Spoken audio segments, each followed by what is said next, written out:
daily necessarily. At the time of the 2014 event, Kelly was only 25 years old. Some wonder why she waited so long. She had just gotten a job with Time Warner, and she'd been on that job for less than a year when this incident occurred, as we've alleged in our complaint. She didn't go public. It took her a while before she was ready to go public, and she's now ready to go public.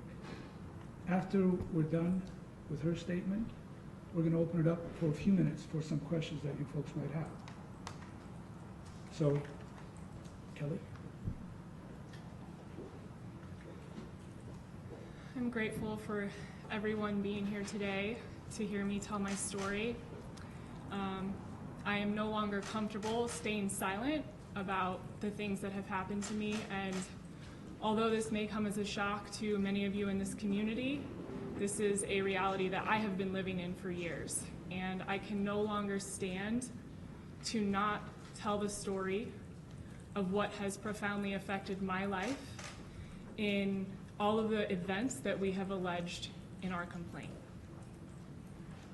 I met Luke Walton about 10 years ago at a volleyball tournament. I had known his wife for many years as we competed against each other playing volleyball. And during that time, would see them both at volleyball events throughout Los Angeles. And in 2013, Luke started working with me at Time Warner at the time while I was covering the Lakers, and he became one of our analysts. And during this time, he became a mentor and a friend and someone that I looked up to. And I was writing a book about athletes transitioning out of sports and into the real world. And I felt that based on our conversations, he would be the candidate to write the foreword for the book. And I asked him as my friend and colleague if he would be willing to do that, and he graciously agreed to do it.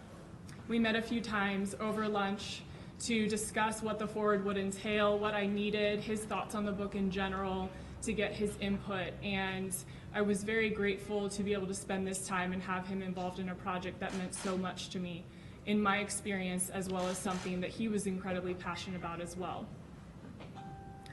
Once the book came out, he was already with the Warriors.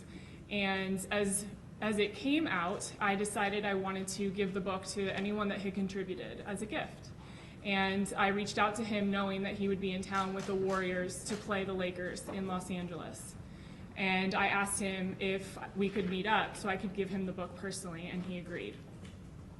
He said I could swing by his hotel and drop it off. So I did that. I stopped by his hotel and I had the book wrapped in gift wrapping. And as I pulled up to the hotel, he waited for me outside. I got out and handed him the book, and we hugged, and he was so excited about it and was so happy to see me and asked me to park my car across the street because we hadn't seen each other in quite a while. He wanted to catch up and hear how things were going with the book. I agreed. I parked my car across the street, and as I walked into the hotel with him, I anticipated us walking into the lobby where we would hang out and catch up. And he started to walk towards the elevators. And I asked him where we were going, and he said up to his room. And I asked him why we were going up to his room, and he said because the players on his team were in the lobby and he could not be around them.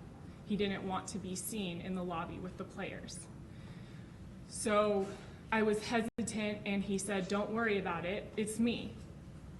And as someone that I trusted for a long time, I realized I shouldn't overthink it and follow his lead.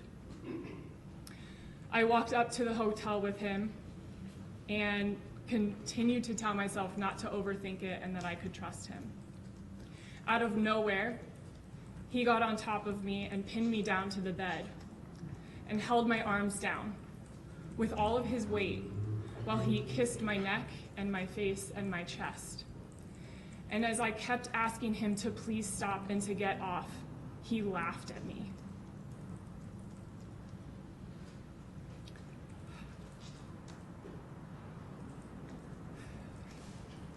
I continued to ask him to stop over and over again without any use of my arms because he continued to hold me down. I could feel him rubbing his erection on me.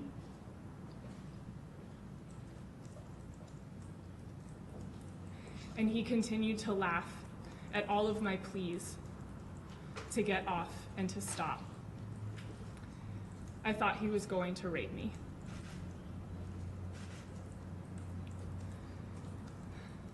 I finally was able to get up after what felt like forever,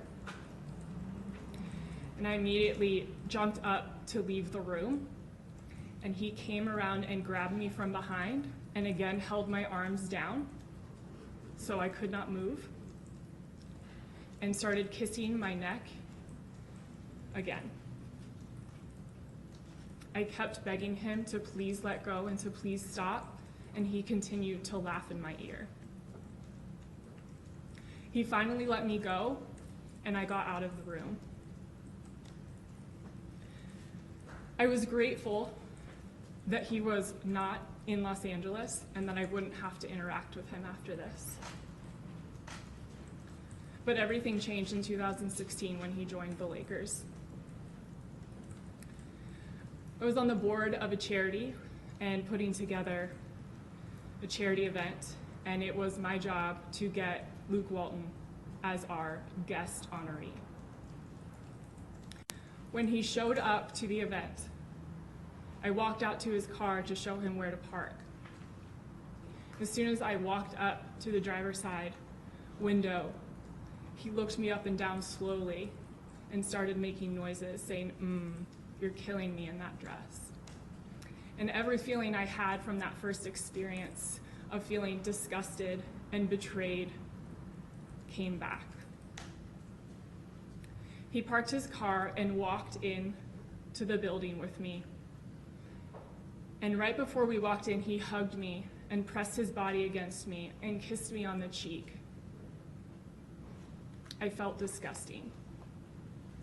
And I couldn't believe that he, knowing what he had already done to me, willingly touched me in that way. I had to moderate a panel with him and talk about how amazing he was for an hour, and it literally killed me inside. After that, I got promoted. I was now full-time covering the Lakers, which meant I had to go to practices and games weekly. So my interactions with him increased. And every time I showed up to practice or games, he would be sure to hug me and kiss me on the cheek in a scrum of this size with many people around, and I couldn't do anything. I pretended to be completely normal this entire time, and I felt like I had nowhere to turn.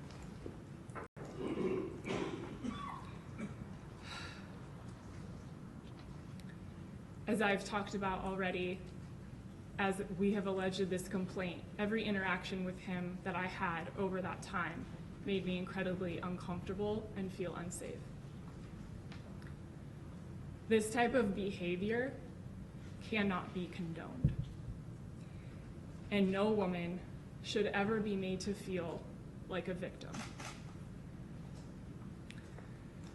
I appreciate you all being here today, and I look forward to getting this off my chest and being able to heal, and also hoping that he learns a lesson and knows that he can never do this again. Thank you. All right, folks, we're going to take a few questions. Whoever's asking the question, please identify yourself, your name, and what outlet you're affiliated with. Speak loudly, and we'll take a few questions. Kelly. Hold on. Let's have hands up and I'll call on people. Go ahead, sir. Steve Bugman with CBS News. I want to ask you a two-part question. Number one, I think we're all quite curious. What prompted you to finally now, maybe because this has been in your gut for a while, things trigger reactions. He's been in the news a lot. I'm just wondering if that may have been part of it. And what message do you have to say to other women who may have dealt in in similar situations like this. Thank you.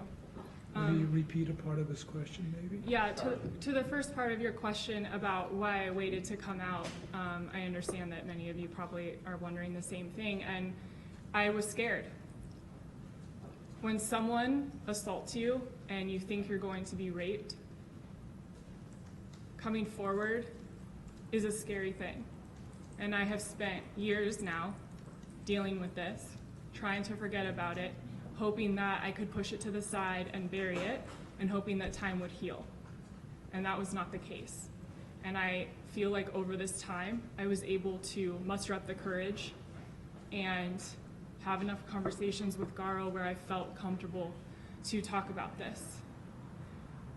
I'm sorry, I forgot the rest of your question. You have a message. Yes. I'm sure you would like to be a symbol of strength for women who dealt with similar situations. What would your message be? My message to any woman who has been in this situation is one, that I'm so sorry, and you should never be put in this situation to begin with. But I always believe that if sharing my story helps one woman feel heard or a little more safe, or like she can say something as well, then it's always worth it. And this is a very important conversation for me to have for myself. And if it gives permission or a gateway for someone else to come forward and to know that they have a safe place to do so, then that's what matters to me. So Healy? Patrick Healy from NBC4.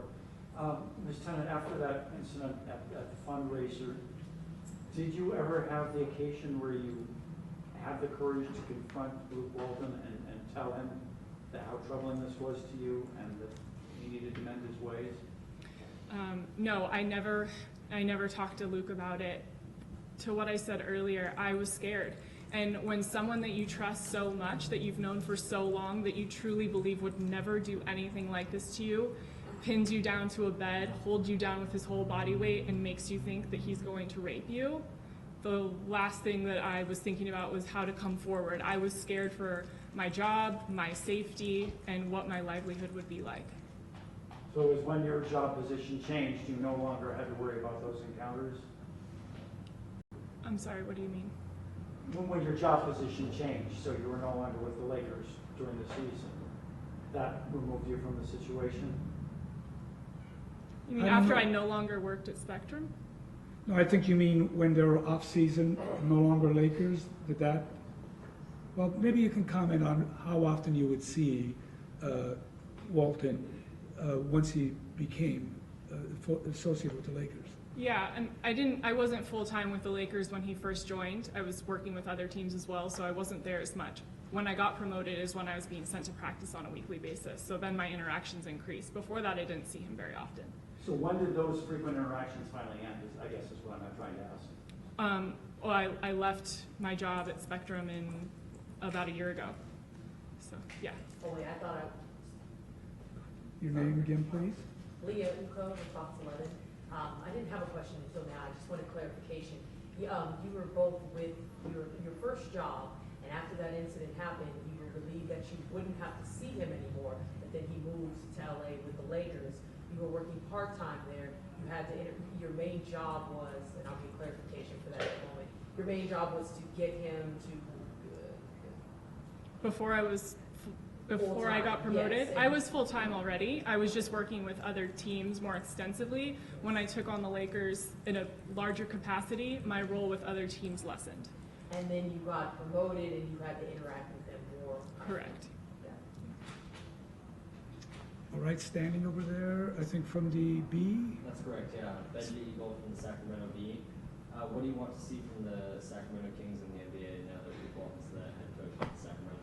You know, we're going to talk about what Walton did to her and not what the Kings have to do or any other organization, so I'm sorry.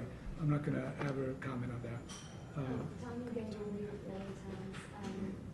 In the lawsuit, you mentioned that there were people that, even though you didn't go public with this, there were people that you told. If you're not comfortable saying exactly who they were, can you kind of characterize who you told at the time? Well, let me just answer that question real quickly. She told her immediate family, And beyond that, we're not going to comment on it, but she did tell her immediate family. Did she ever tell Spectrum? No.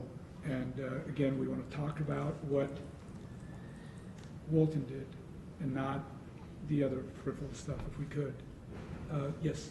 Pete, a 3OK and XM70. I understand the concerns you had about your career, your job, and everything else. But did it ever occur to you at one point or another when you were going to be in close interaction with this man that you already were in fear of, why you didn't go to someone like HR, or why didn't you go to someone that you trusted in law enforcement and said, I've got a problem here? As Garo mentioned earlier, I was 25 when this first happened, and as a young woman who had only been in this job for less than a year, that was incredibly grateful for where I was and had worked incredibly hard to get to that point, I was scared, and I felt coming forward would jeopardize every aspect of my life. Sure. Okay, we're just going to take a couple more questions here. Rob Hayes with Channel 7. Can you just go through the timeline of this? I'm trying to put that all together in my head. So when was the book published? When did you meet Walton at the hotel? We can give you those approximate dates.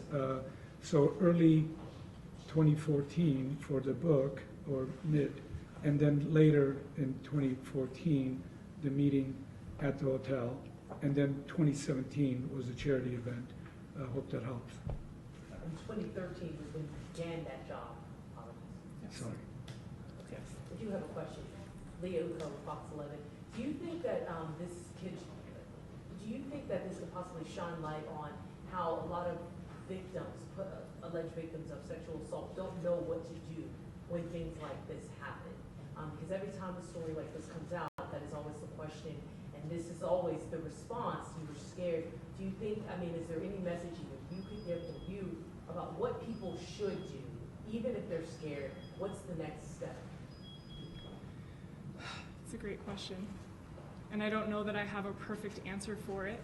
I think having more conversations like this and more women who come forward and talk about what they've been through is really important, because I think so many of us feel silenced and feel this burden and not wanting to lose everything we've worked so hard for. And yes, telling someone that you trust and being able to go to your HR, I think, is super important. I don't think that every person has that ability, and I don't think every person feels that kind of protection. And this is why we are in a state where this is such an often conversation we are having now. I see one more hand. Chris Wolf, KTLA 5 News. This is a question for you, sir. Why no police report now? Why no pursuit of a criminal case? Is there a statute of limitations on criminal charges? Can you explain that? You know, our interest is not to have Mr. Walton put in jail or to be investigated by the police necessarily. Our interest was for Kelly to feel better about herself, to come out and talk about what happened to her, and that's what she's asked us to do, and that's why we went ahead with this complaint. And we want to stay within the four corners of the complaint, as we've alleged certain conduct by Mr. Walton.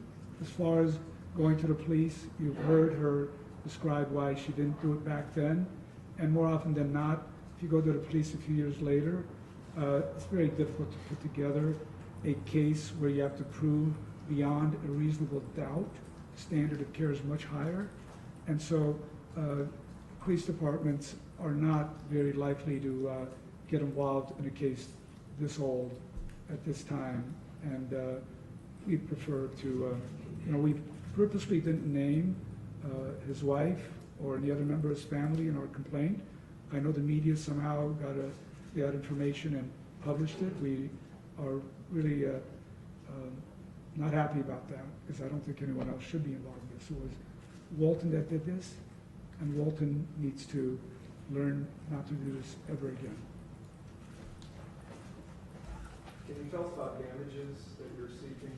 Yeah, the complaint, which I will be happy to share with you, just has a whole litany of things that we are entitled to under the law, and one of them is punitive damages, exemplary damages, and that basically goes to deter the individual from doing this again. And part of that, of course, is also damages that deal with what she's gone through. And in terms of us asking for a sum, we don't have any sum in mind. In the end, we'll be able to present this case to a judge and a jury, and we'll let the jury decide what, if any, amount she deserves in fair compensation. In the back there, we're just going to do 2 more questions. Sure. Tom White with CBS 2 and KCAL. Just along the lines of Chris's question about the police report, I mean, if a crime was committed, the allegations seem very credible, obviously, why is it incumbent upon you to file that report? If you're going to do this in a civil court, why not in a criminal court if the law is broken? All right. I'll just give you I guess maybe I won't give you the anecdote. I had my car stolen, and they wouldn't take a report over the phone. I had to go down, try to make a report. I waited a long time. I knew exactly where my car was, told the police department where it is. They knew where it was for 7 hours, 5 minutes from the police station. They had so many other crimes to solve. I said, sorry, we're not going to drive 5 minutes to pick up your car because we had, GPS coordinates. We knew exactly where it was. So the police department's real busy with crimes being committed now. You go to them and tell them there was a crime committed a year ago, 2 years ago, 5 years ago, they just, they're too busy. And I'm sorry, Kelly. Wait a minute, hold it. That may have cut 5 years ago. Harvey Weinstein, everything else happening right now, they're talking about cases going back 10, 15 years. That argument, that doesn't fly anymore. You've got the DA, you've got LAPD, RHD, rape special doing this.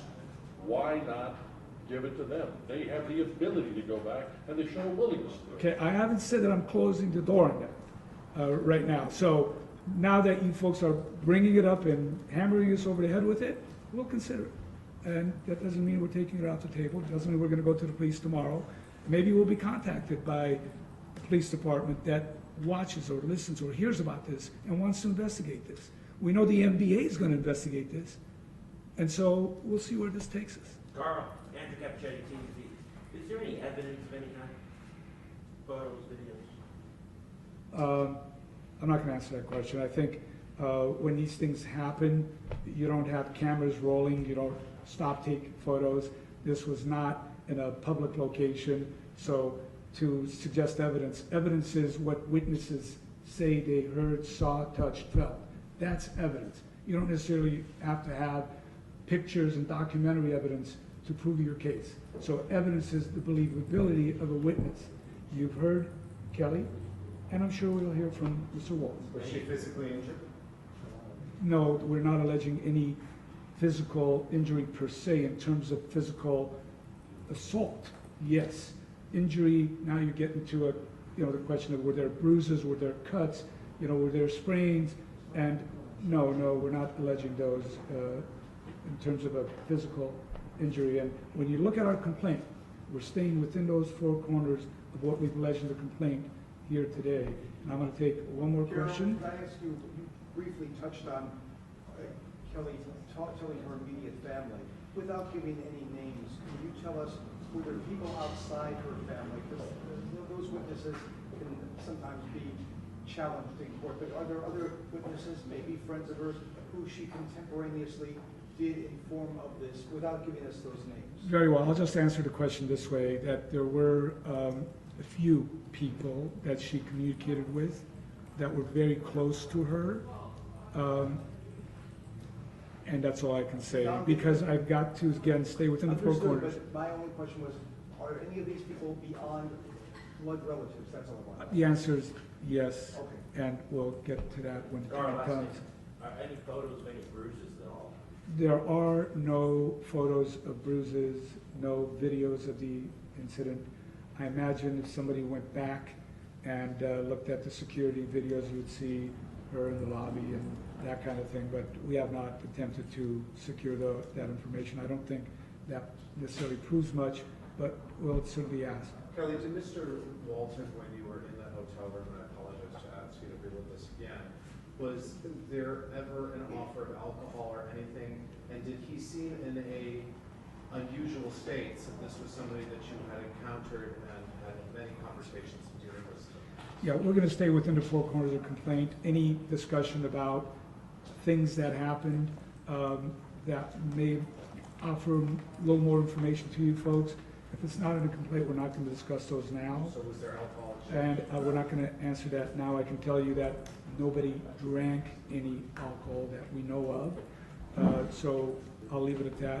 Thank you everyone for being here. Do you forgive Mr. Walton? I'm not going to have her answer that question because I think forgiveness is something that we all do at the right time, and I think sometimes an apology needs to be forthcoming before forgiveness is expressed, whether one feels it inside or not. An apology should be forthcoming. So does would apology suffice? in An this apology would situation? go a long, long way. All right, with that, Have you heard from Luke or his attorney? while you folks have heard some quotes and seen some quotes from his attorney, and we're not going to get into a communication that's not civil. Thank you, everyone. It's filed in downtown LA, so here's a complaint. Thank you.